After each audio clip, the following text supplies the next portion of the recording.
દ્વારકા જિલ્લામાં સામે આવી હની ટ્રેપની ઘટના 4 વર્ષીય વૃદ્ધા બન્યો હની ટ્રેપનો શિકાર। હની ટ્રેપ મામલે 4 પૈકી 2 આરોપીઓને ઝડપાયા, 2 થયા ફરાર। દિન પ્રતિદિન હવે હની ટ્રેપના કિસ્સાઓ વધવા લાગ્યા છે, ત્યારે જ્યારે ખુદ પોલીસ કર્મચારીઓ જ જો હની ટ્રેપ જેવી બાબતો સામેલ હોય તો શું થાય? કાયદાના રક્ષક જ ભક્ષક બને તો પછી જવું ક્યાં?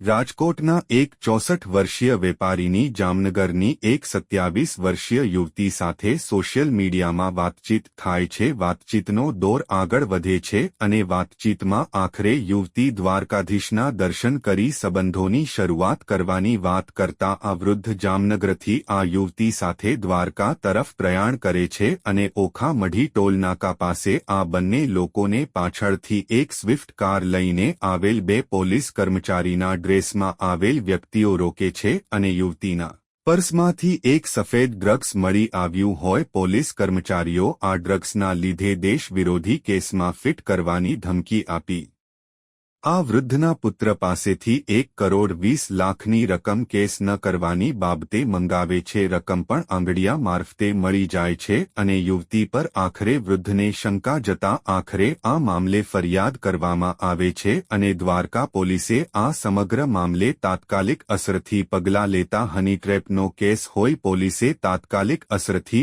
આ મામલે ટીમો દોડાવી સમગ્ર મામલે પોલીસની વર્દીમાં આવનારા અને વર્દીને શર્મસાર કરનાર આરોપી જે જામનગર હેડક્વાર્ટરમાં નોકરી કરતા હતા તેઓ અને મહિલા સહિતના લોકો વિરુદ્ધ ગુન્હો નોંધી મુદ્દામાલમાં વપરાયેલા કાર સહિતનો મુદ્દામાલ કબજે કરી આગળની તપાસ હાથ ધરી છે।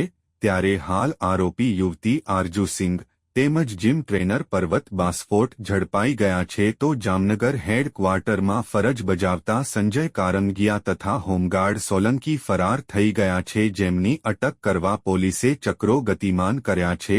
દેવભૂમિ દ્વારકા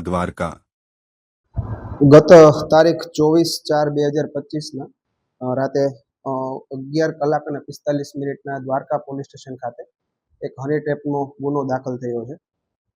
એ ગુનાની ટૂંક વિગત એવી છે કે એક 27 વર્ષીય જામનગરની એક યુવતી છે, એમણે રાજકોટના એક 64 વર્ષીય જે વેપારી છે એમને ટિન્ડર થકી પ્રેમજાળમાં ફસાવવા માટે એમાં મેસેજ કર્યા, એમની સાથે સંબંધ બનાવવાની વાત કરી અને ત્યારબાદ એ લોકો તારીખ 24ના રોજ સવારે જેમ નક્કી થયા મેસેજમાં નક્કી થયાના અનુસાર એ લોકો જામનગરથી દ્વારકા જવા રવાના થયા અને નક્કી એવું થયું હતું કે આપણે દ્વારકાધીશના દર્શન કરી અને આપણા સંબંધની શરૂઆત કરીએ।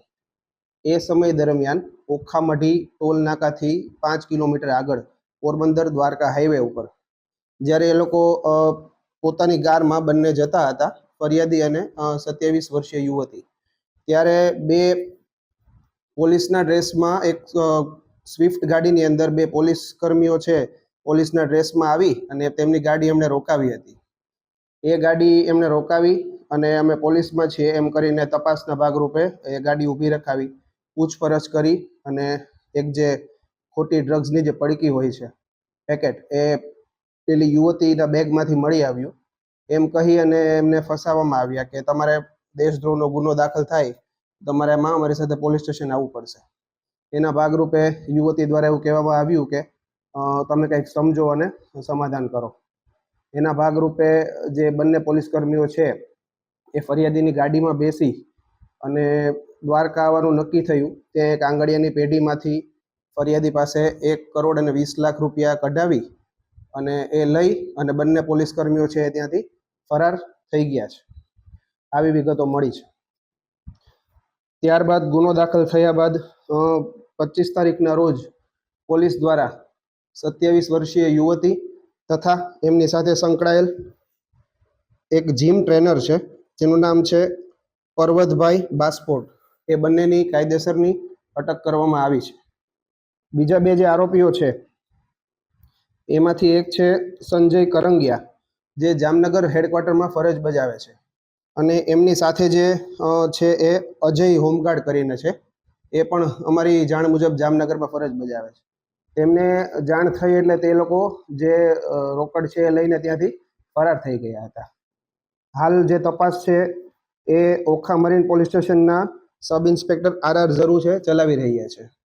જે કબજે કરેલ મુદ્દામાલ છે એમાં નેમ પ્લેટ જે છે પોલીસની એ મળી આવી છે, પોલીસનો યુનિફોર્મ મળી આવ્યો છે, એમણે જે સ્વિફ્ટ ડિઝાયર જે ગાડી હતી એ પણ મળી આવી છે. આરોપીઓ જે બે છે એમના રિમાન્ડ કોર્ટ દ્વારા આપવામાં આવેલ છે અને આગળની તપાસ ચાલુ છે. તપાસ દરમિયાન એવું જાણવામાં મળેલ છે કે આ 4 જણાની જે ટોળકી છે એમણે ટૂંક સમય પહેલા જ એક અન્ય જગ્યાએ પણ આ ટાઈપનો ગુનો આચર્યો છે, જેનું ફરિયાદ હજી દાખલ થઈ નથી.